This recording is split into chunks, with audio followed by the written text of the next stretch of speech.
Shalom semuanya, saudara-saudara yang terkasih dalam Tuhan. Hari ini kita mau menghadap Tuhan. Kita mau bersama-sama menyembah Tuhan. Siapkan hati kita agar kiranya kita dilayakkan oleh Bapa. Bapa, kuduskan kami Bapa. Inilah keberadaan kami Bapa. Kiranya Engkau melayakkan kami menghampirimu di tahta-Mu. Terima kasih Tuhan. Angkat aku ya Tuhan di dalam kemuliaan, berjalan bersama-Mu setiap waktu. Katakan, selalu bercakap-cakap, dalam-Mu ku menetap. Kau tinggal di dalamku, ku tinggal di dalam-Mu. Katakan, angkat aku ya Tuhan. Angkat aku ya Tuhan di dalam kemuliaan, berjalan bersama-Mu setiap waktu. Selalu bercakap-cakap, dalam-Mu ku menetap. Kau tinggal di dalamku, ku tinggal di dalam-Mu. Ku harus tinggalkan semua beban dan dosa-dosaku, hanya dengan hidup tak bercela ku layak berjalan bersama-Mu Tuhan.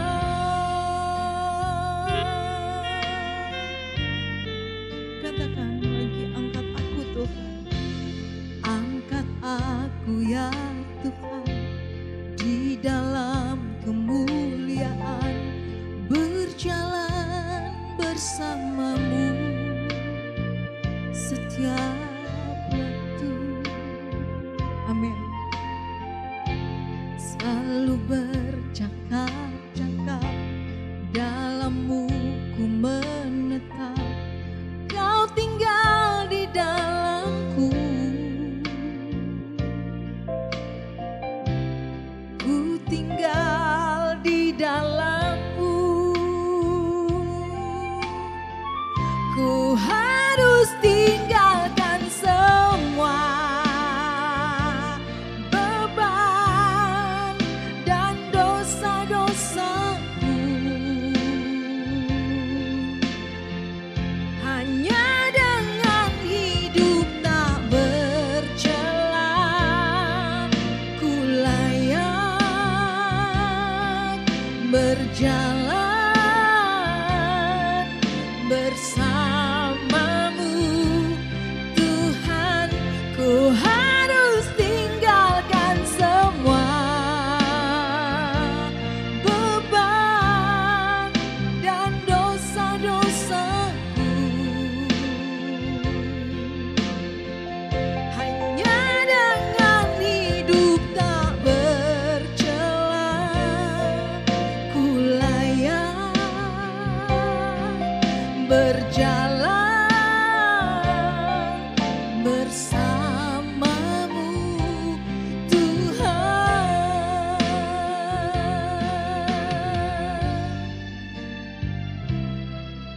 Tuhan, bawa kami, Tuhan, berjalan bersama-Mu. Bawa kami dan angkat kami Bapa kepada kemuliaan-Mu ya Bapa. Berjalan bersama-Mu dan hidup tidak bercela di hadapan-Mu. Beri kami kekuatan dalam perjuangan ini. Katakan saudara, angkat aku. bawah kami Tuhan.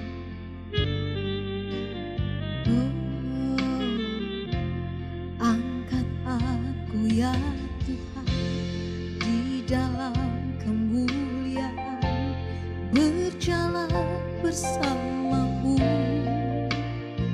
setiap waktu, selalu bercakap-cakap, dalam-Mu ku menetap, Kau tinggal di dalamku, ku tinggal di dalam-Mu, ku harus tinggalkan semua beban dan dosa-dosaku, hanya dengan hidup tak bercela ku layak berjalan bersamamu Tuhan. Ku harus tinggalkan semua beban dan dosa-dosaku, hanya dengan hidup tak bercela ku layak berjalan bersamamu Tuhan, bersamamu Tuhan, bersamamu Tuhan.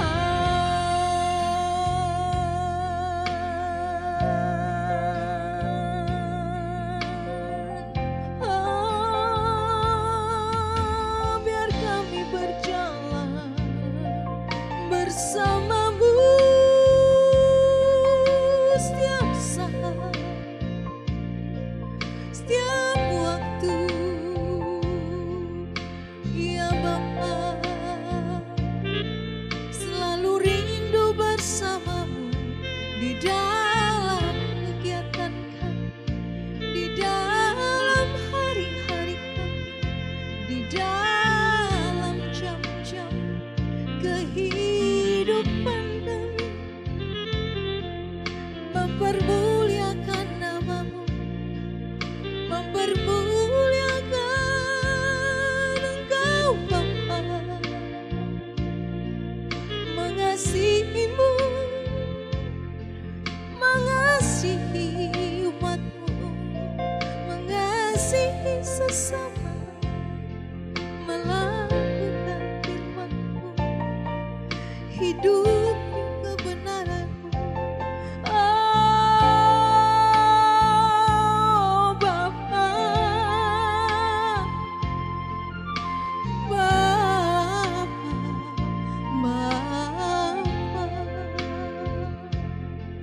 Bapa, Engkau Maha Besar, Engkaulah yang melingkupi seluruh jagat raya ini Tuhan. Engkau Maha hadir, Engkau tahu segala sesuatu, Engkau melihat.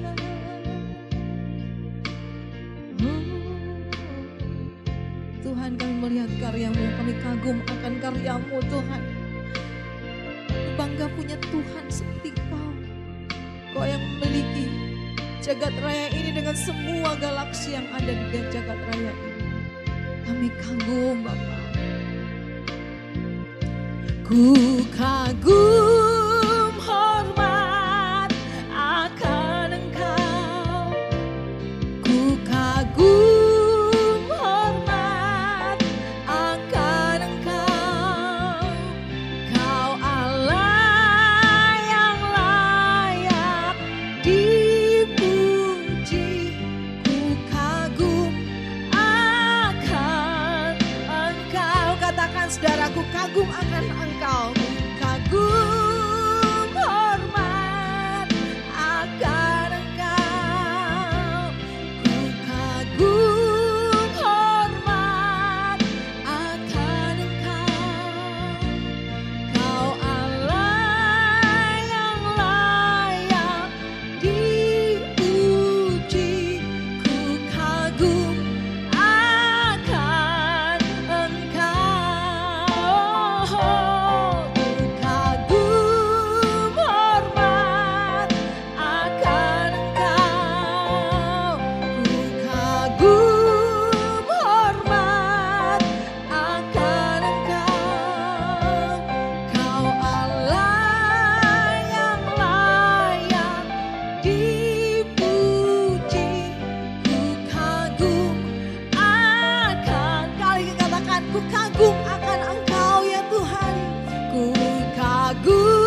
Terima kasih Tuhan. Satukan hati kami Tuhan selalu agar kami terus saling mengasihi satu sama lain di dalam Tuhan. Terima kasih Bapa. Agar kami bergandeng tangan bersama-sama bekerja di ladang Tuhan, melakukan bagian kami masing-masing. Amin. Haleluya. Satukanlah hati kami ya Tuhan untuk memuji dan menyembah. Puji Tuhan, ada sukacita ya saudara. Mari yang di rumah bertepuk tangan. Satukanlah hati kita. Biarpun kita berbeda tempat, tapi hati kita, roh kita satu untuk Tuhan. Katakan. Satukanlah hati kami untuk memuji dan menyembah, oh Yesus, Tuhan dan Rajaku. Eratkanlah tali kasih di antara kami semua, oh Yesus, Tuhan dan Rajaku. Satukanlah hati kami, satukanlah hati kami untuk memuji dan menyembah, oh Yesus, Tuhan dan Rajaku. Eratkanlah tali kasih di antara kami semua, oh Yesus, Tuhan dan Rajaku. Bergandengan tangan, bergandengan tangan dalam satu kasih, bergandengan tangan dalam satu iman, saling mengasihi di antara kami, keluarga kerajaan Allah. Satukanlah hati kami Tuhan untuk memuliakan Engkau.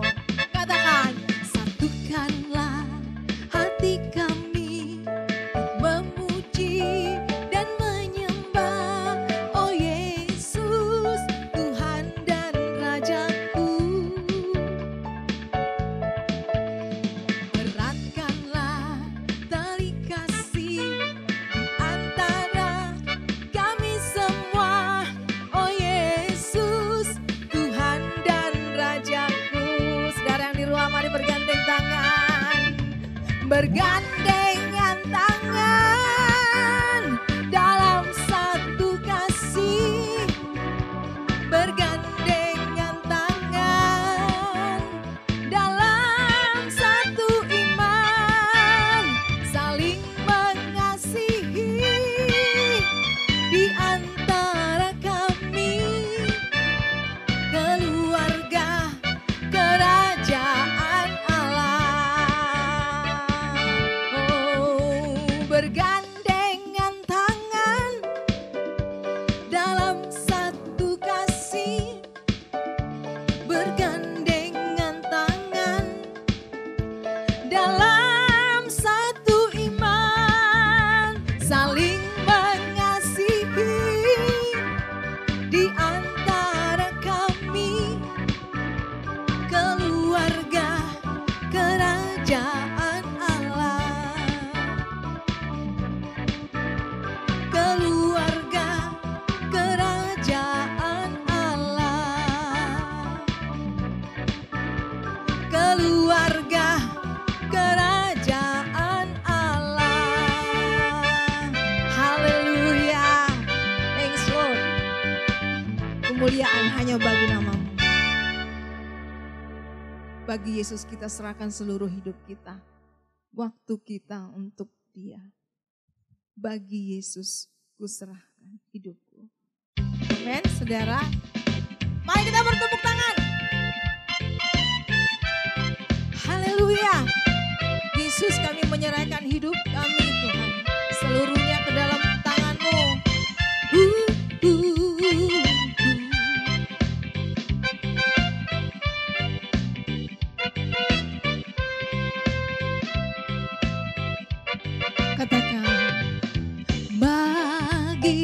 Yesus ku serahkan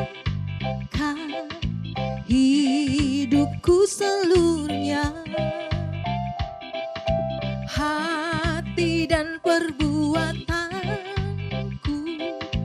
pun waktuku miliknya. Bagi Yesus semuanya pun waktuku miliknya. Bagi Yesus semuanya pun waktuku miliknya. Haleluya. Tangan kami bekerja bagi Engkau Tuhan, dan kaki kami melangkah untuk Engkau. Katakan, tanganku kerja baginya. Tanganku kerja baginya, kakiku mengikutnya, mataku memandang Yesus, yang ku puji Dialah. Amin. Bagi Yesus semuanya, yang ku puji Dialah. Bagi Yesus semuanya, yang ku puji Dialah. Bagi Yesus semuanya, bagi Yesus semuanya, yes, yang ku puji Dialah. Bagi Yesus semuanya, yang ku puji Dialah. Mari musik. Di dalam kehidupan kita hanya Yesuslah satu-satunya tujuan hidup kita. Mari kita menyerahkan hidup kita kepada Tuhan. Bagi Yesus ku serahkan, bagi Yesus ku serahkan hidupku. Bagi Yesus ku serahkan hidupku seluruhnya, hati dan perbuatanku pun waktuku miliknya. Bagi Yesus semuanya pun waktuku miliknya. Bagi Yesus semuanya pun waktuku miliknya. Baginya, bagi Yesus semuanya pun waktuku miliknya. Bagi Yesus semuanya pun waktuku miliknya. Pun waktuku miliknya. Pun waktuku miliknya.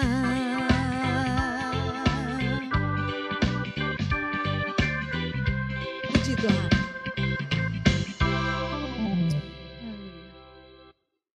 Kita mau siapkan hati kita untuk mendengarkan firman Tuhan. Kita mau memaknai hari-hari hidup kita, agar kita semakin hari mempermuliakan Dia. Tuhan, tolonglah kami agar kami dapat menghitung hari-hari ini, ya Tuhan, dan hari-hari kami menyenangkan Tuhan. Sebab hari-hari ini sangat cepat berlalu dan kami tidak mau sia-siakan.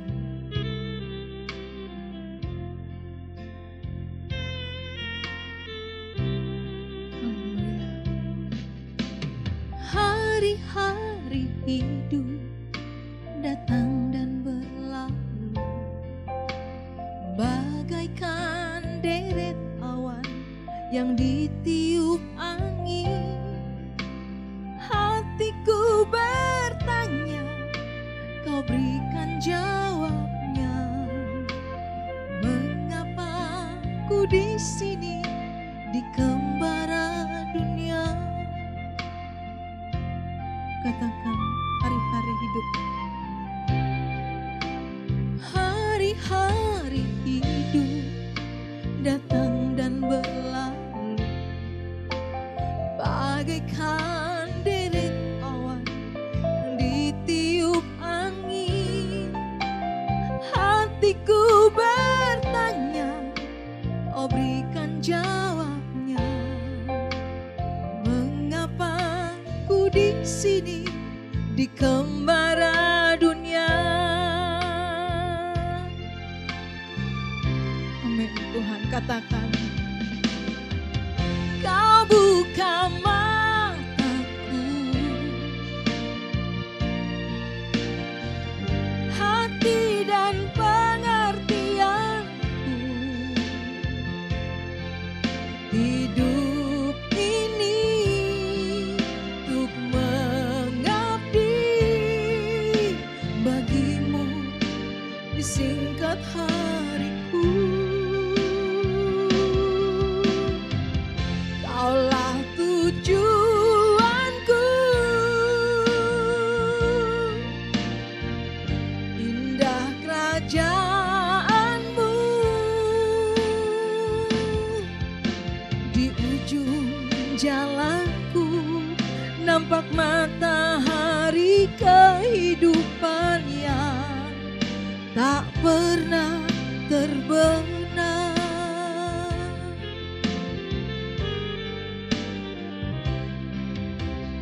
Hari-hari hidup datang dan berlalu bagaikan deret awan yang ditiup angin.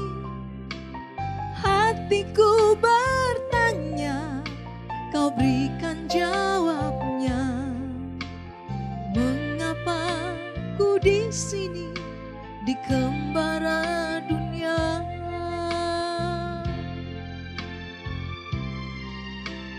Tuhan, kau buka mataku, hati dan pengertianku. Hidup ini untuk mengabdi bagimu di singkat hariku. Kaulah tujuanku,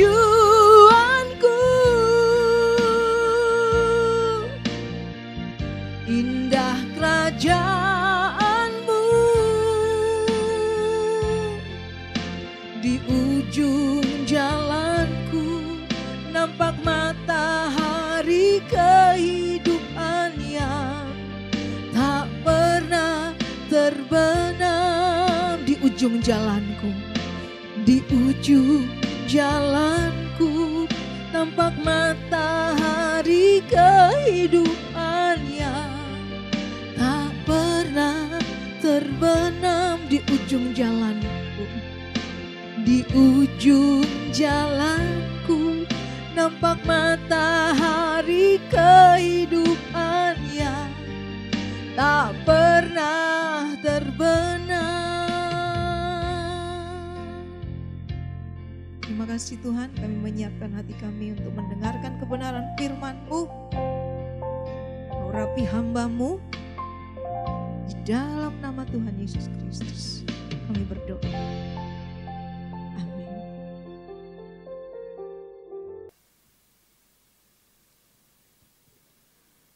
Mari kita siapkan hati kita untuk mendengarkan firman Tuhan. Bapak Ibu, kita berdoa.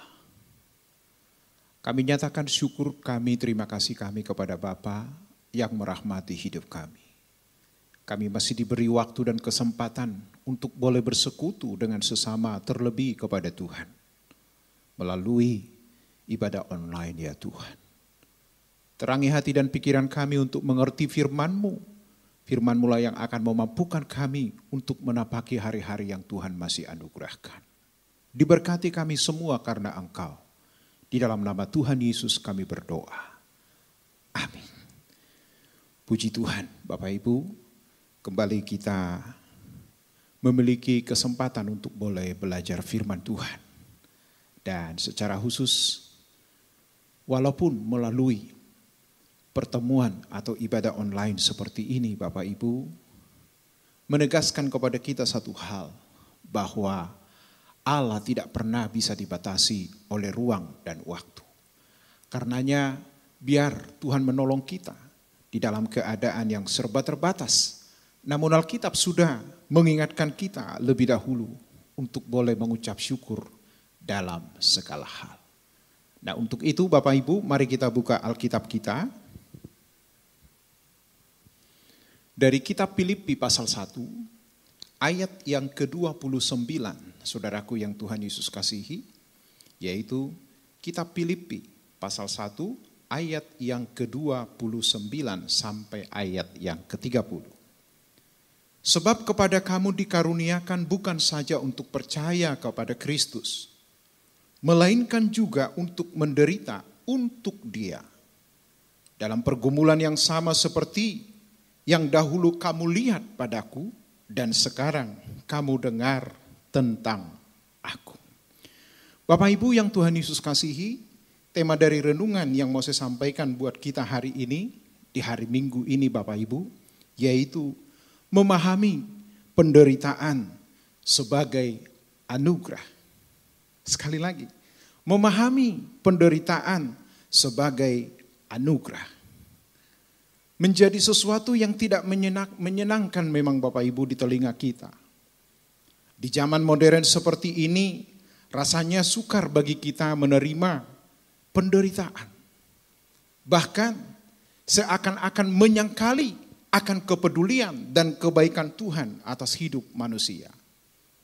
Namun dari apa yang kita baca tadi Bapak Ibu, bahwa kepada setiap kita dianugerahkan bukan hanya percaya saja, tetapi juga harus siap menderita. Nah, kenyataan hidup yang dihadapi umat manusia saat ini Bapak Ibu, secara umum sangatlah tidak menyenangkan.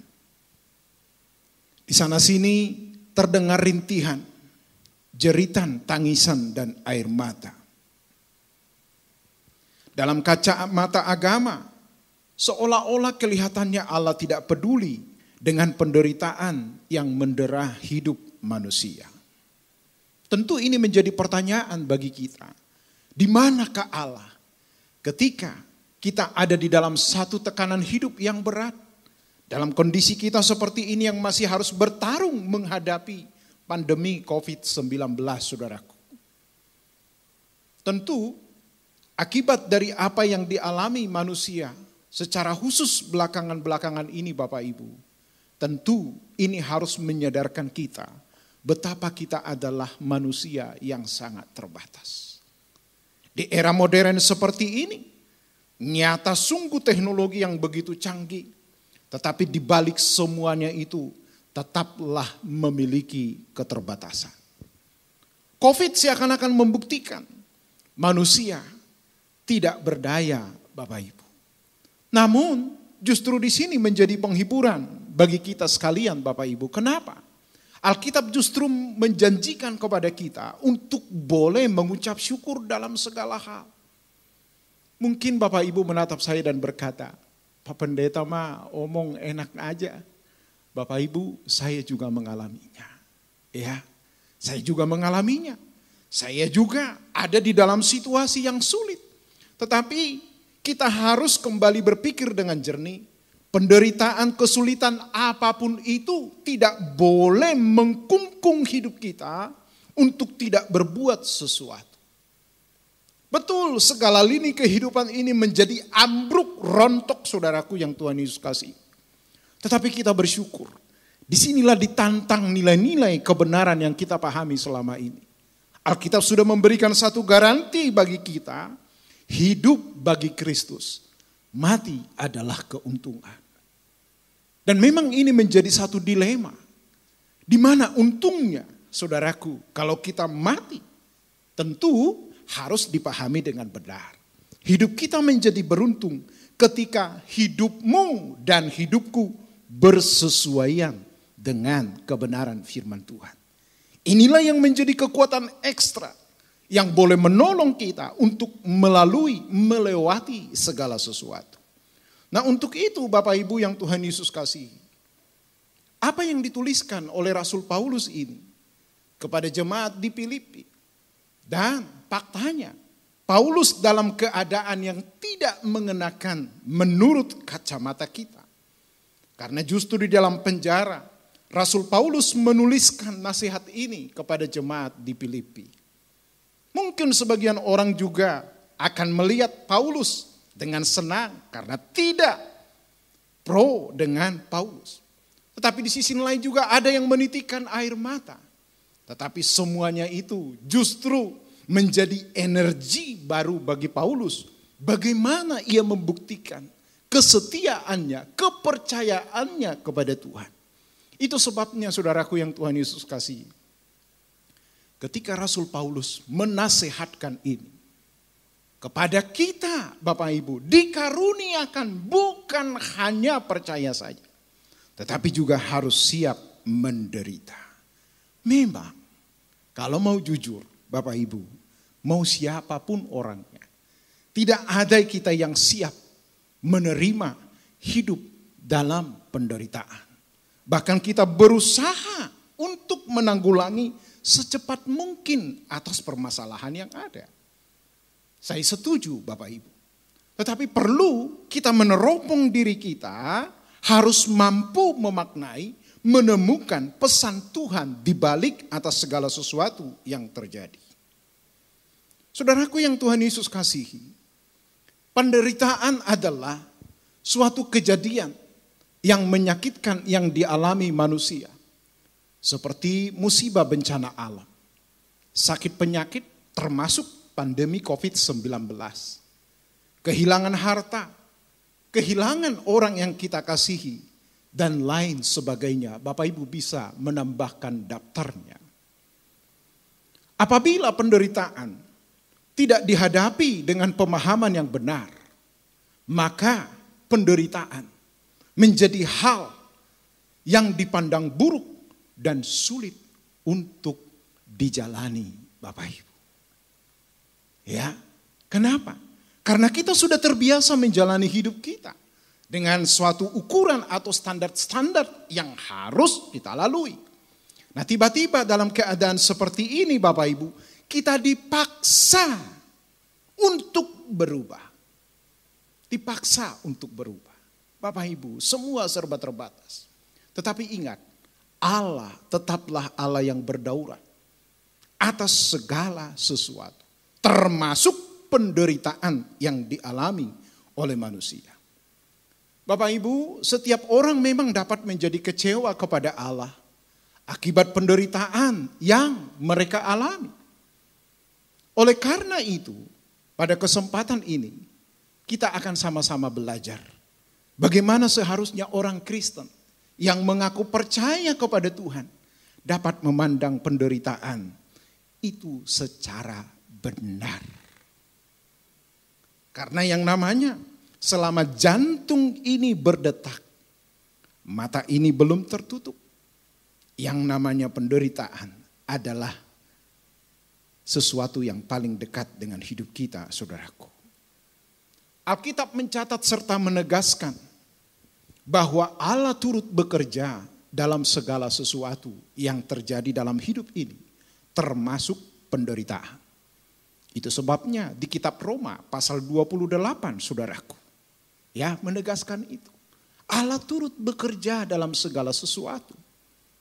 Tetapi harus dibaca secara menyeluruh bagi orang yang mengasihi Tuhan. Nah, inilah yang harus kita renungkan dan jujur mendakwa diri kita, Bapak Ibu.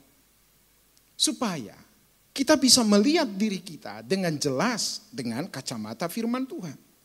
Saudaraku yang Tuhan Yesus kasih, penderitaan ini memang sesuatu yang tidak mengenakan. Ya, membuat kita menjadi pesimis dalam menjalani hidup ini. Tetapi tahukah kita, di balik penderitaan yang kita alami itu, Harus kita menggali apa yang menyebabkan semua itu terjadi. Nah, untuk itu Bapak Ibu yang Tuhan Yesus kasihi, saya ulangi lagi apa yang ditegaskan oleh hamba Tuhan yang luar biasa ini. Bahwa kepada kamu dikaruniakan bukan hanya percaya, melainkan juga menderita. Nah sekarang Bapak Ibu, mari kita mengidentifikasi penderitaan yang ada.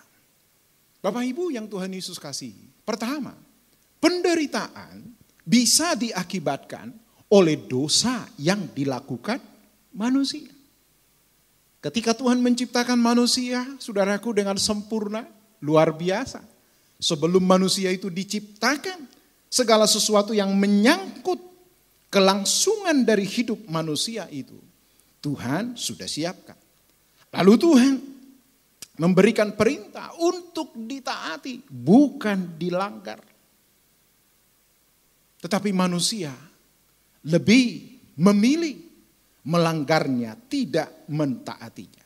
Sehingga Alkitab mencatat manusia terjerembab jatuh dalam dosa.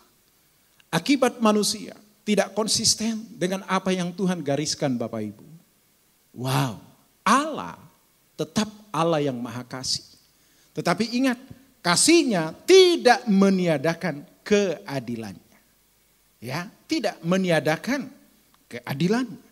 Pelanggaran tetap harus ada konsekuensinya. Itu sebabnya Bapak Ibu, disinilah kita harus hati-hati dalam memilah-milah apa yang terjadi dalam hidup kita. Penderitaan yang diakibatkan dosa yang dilakukan oleh manusia. Kita tahu ketika bangsa Israel, orang Yahudi, di mana Tuhan berkenan atasnya, yang dituntun menuju tanah perjanjian yang tadinya mereka ada di tanah Mesir sebagai budak. Tetapi saudara tahu, selama melewati tahap demi tahap itu, Tuhan menyapa mereka dengan caranya sendiri. Tetapi justru di situ kita melihat, konon semua orang yang ada di Mesir waktu itu, orang Israel maksud saya, ketika mereka mau Tuhan pimpin ke tanah Kanaan, nyaris tidak ada yang lolos. Nyaris Bapak Ibu. Hanya Yosua dan Kaleb. Kok bisa?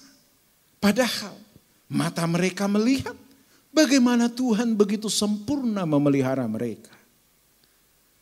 Di tengah panas terik yang begitu menyayat, Tuhan hadir sebagai tiang awan atas mereka. Di kegelapan malam, karena mereka harus terus berjalan, ada tiang api yang menyertai. Bahkan saudaraku yang Tuhan Yesus kasih, segala sesuatu yang mereka butuhkan, Tuhan cukupi begitu rupa. Tetapi mata kita harus tercelik melihat fakta ini. Tuhan hadir dengan caranya, keajaibannya tidak mampu menumbuh kembangkan pengenalan yang sejati akan Tuhan. Itu secara umum. Bahkan kita melihat ketika bangsa ini sudah ada di tanah Kanaan, Raja Daud ya juga mengalami penderitaan akibat ulahnya sendiri. Sehingga kita juga bisa melihat di luar istana Daud begitu hebat, ya, seorang yang dihormati. Tetapi justru di dalam istana Daud terjebak, saudaraku. Daud melakukan dosa. Dia melanggar ketetapan Tuhan. Ya, seharusnya ini juga memberitahu kepada kita bahwa tidak serta-merta penderitaan yang kita alami itu, Bapak Ibu, ya, hanya karena Tuhan mau kita mengalaminya. Tetapi pertama harus kita introspeksi diri. Jangan-jangan ini karena ulah kita. Bapak Ibu, saya memang tidak berani mengklaim bahwa COVID ini ya atas seizin Tuhan. Tidak berani saya mengatakan itu. Tetapi ketika kita membaca firman Tuhan, Bapak Ibu, bahwa Alkitab sudah mencatat di masa sekarang ini akan terjadi kesukaran hidup. Saya tidak mau gegabah, saudaraku. Tetapi melihat hidupku juga orang-orang sekelilingku yang mengaku bertuhan, tetapi tidak kunjung dinikmati orang lain. Apa artinya orang yang bertuhan itu? Nah, inilah yang menjadi dilema buat kita. Ya, ketika Daud melakukan kesalahan, di mana dia mengambil istri orang, merencanakan pembunuhan dengan menyuruh Uria maju di garis depan peperangan. Apa yang terjadi? Anak yang dilahirkan oleh Betseba ditulahi oleh Tuhan. Tetapi di sini menjadi menarik. Tuhan tetap Allah yang maha kasih, maha adil, peduli. Yes. Ketika Daud menyadari akan perbuatannya, ya, hamba Tuhan, Nabi Nathan datang mengingatkan.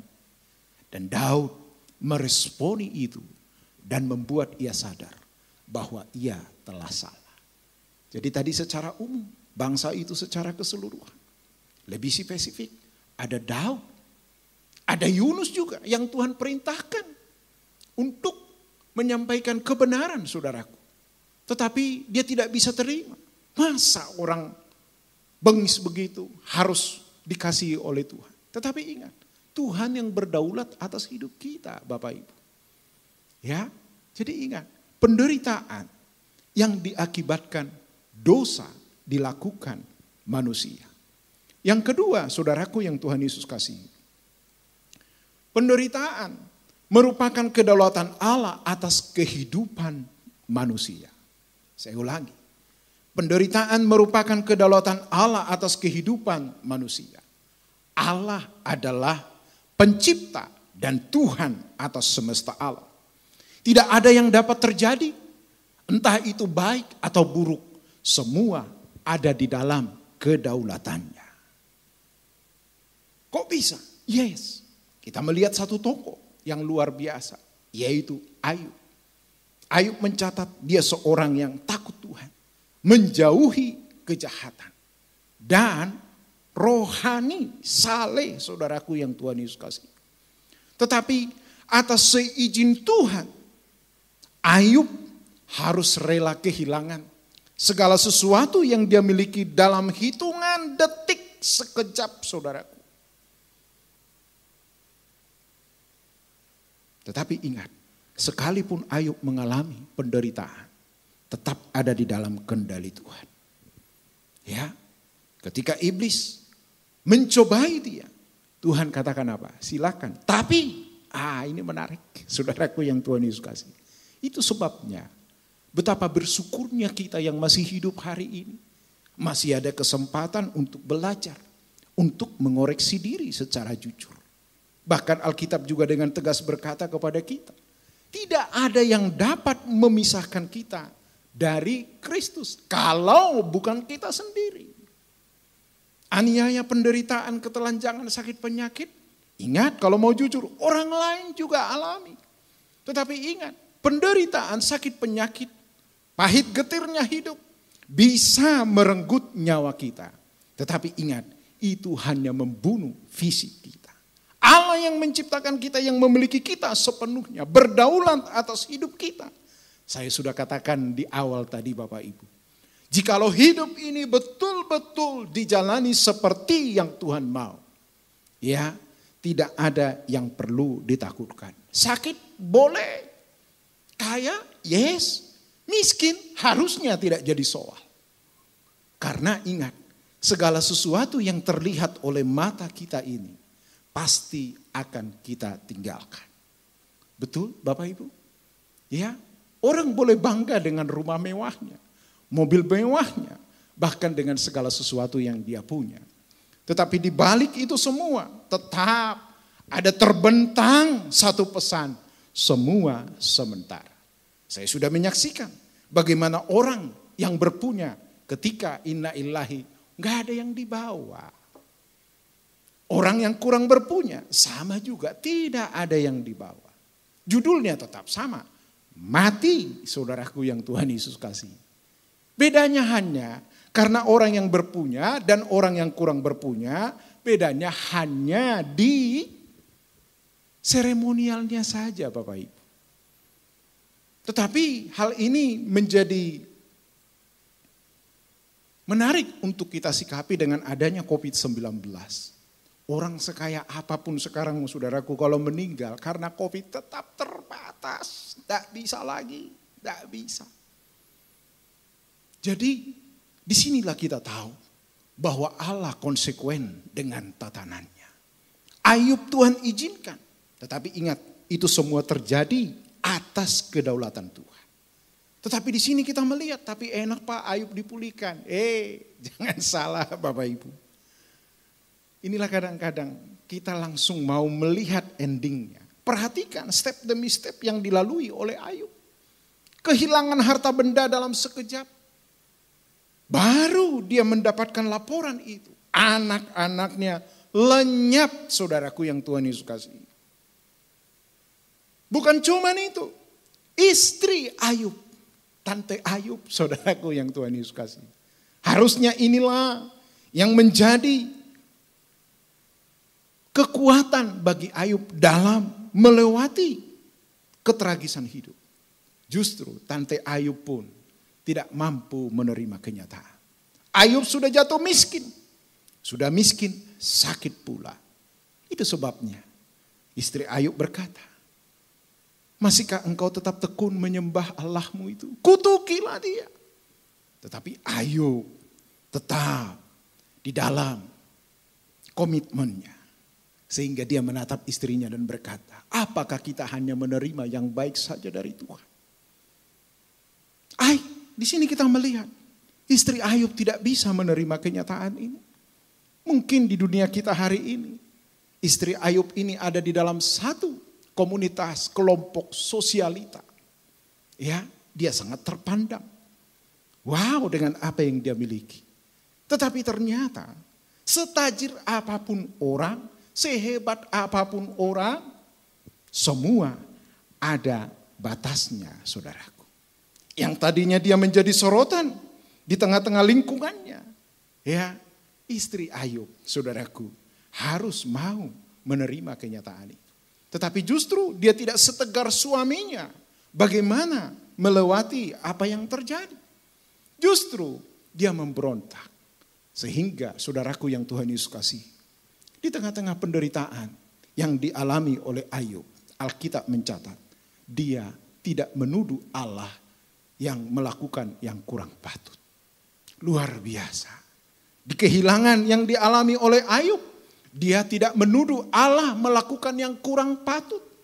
Di kehilangan harta benda, tidak membuat Ayub murtad dari Tuhan. Di kehilangan yang dialami oleh Ayub, justru menjadi celah bagi dia untuk menilik lebih jelas akan kedaulatan Tuhan atas hidupnya. Sehingga dia berkata, Tuhan yang memberi, Tuhan yang mengambil, terpujilah Tuhan. Saya yakin tidak serta-merta itu muncul dari mulut Ayub ini. Tetapi bagaimana ia membangun hubungannya kepada Tuhan. Sehingga Bapak Ibu, di pasal terakhir dari Ayub, pasal 42, apa yang terjadi?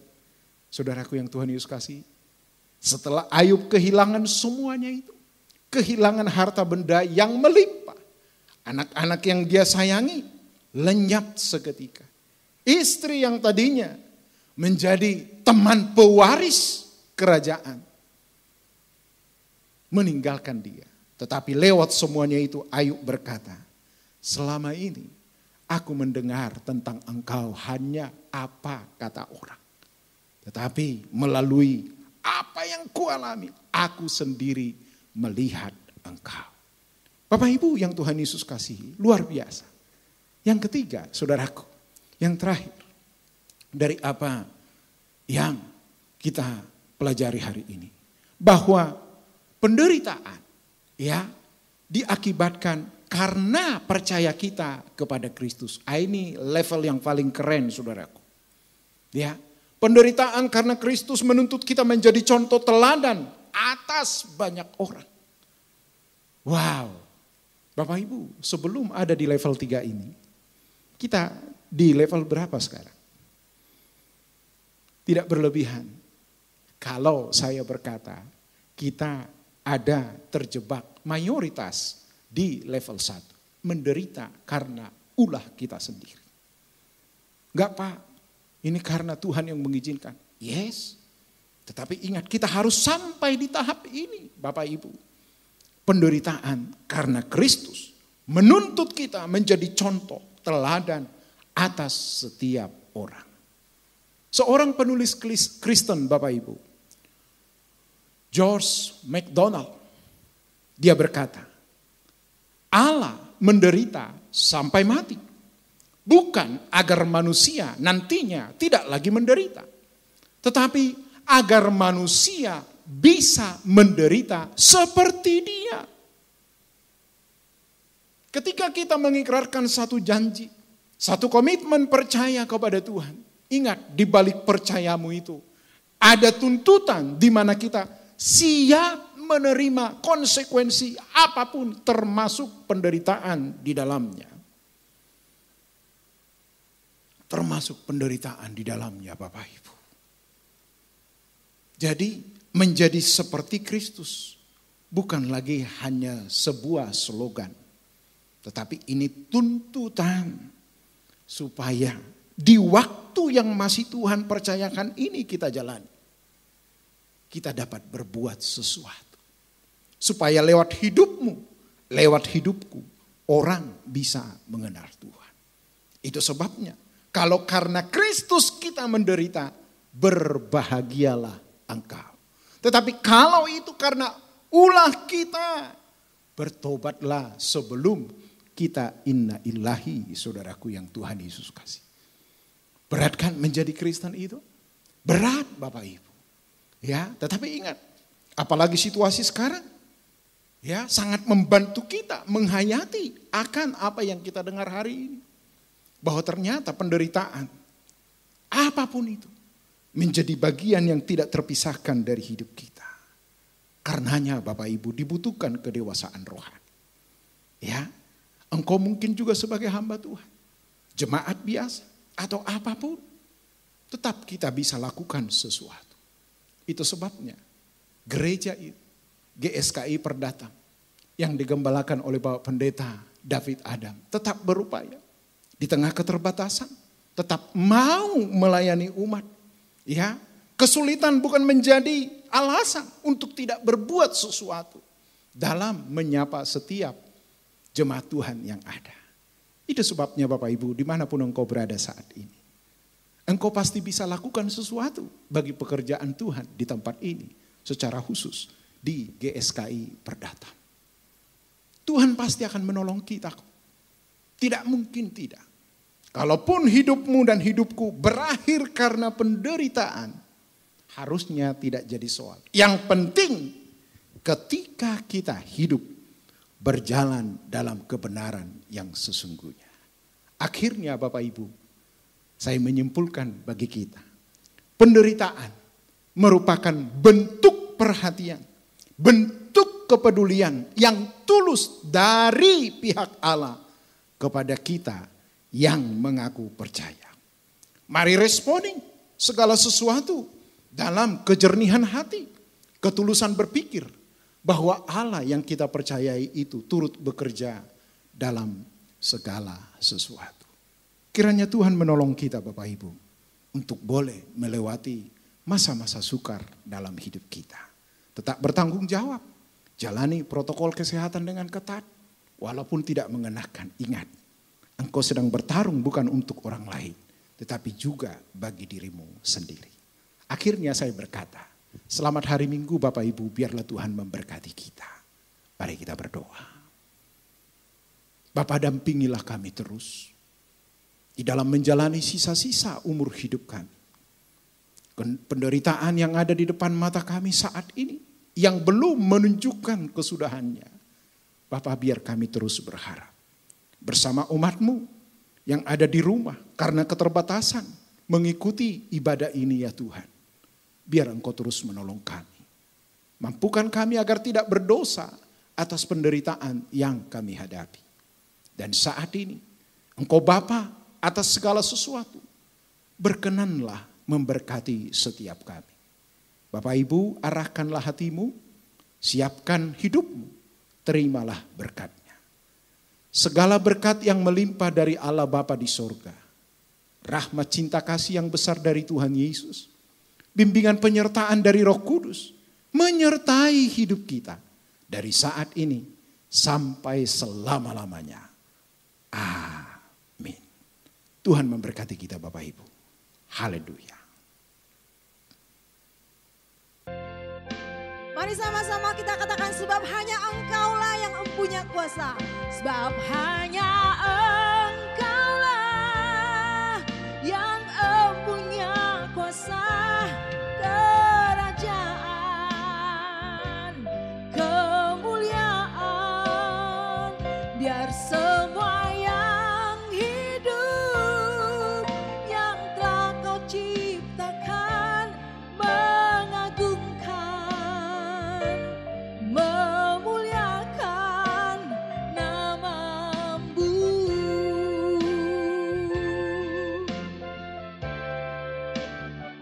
Sebab hanya Engkaulah yang punya kuasa.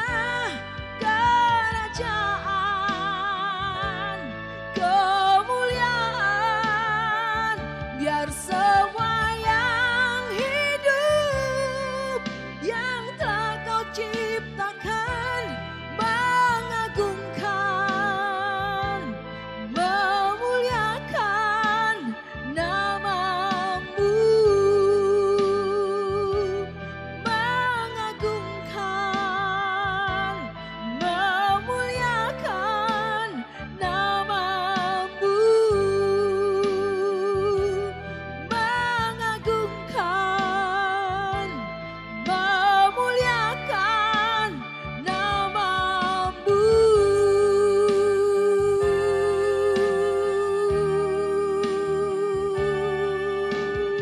Terima kasih, selamat hari Minggu. Tuhan Yesus memberkati kita semua. Amin.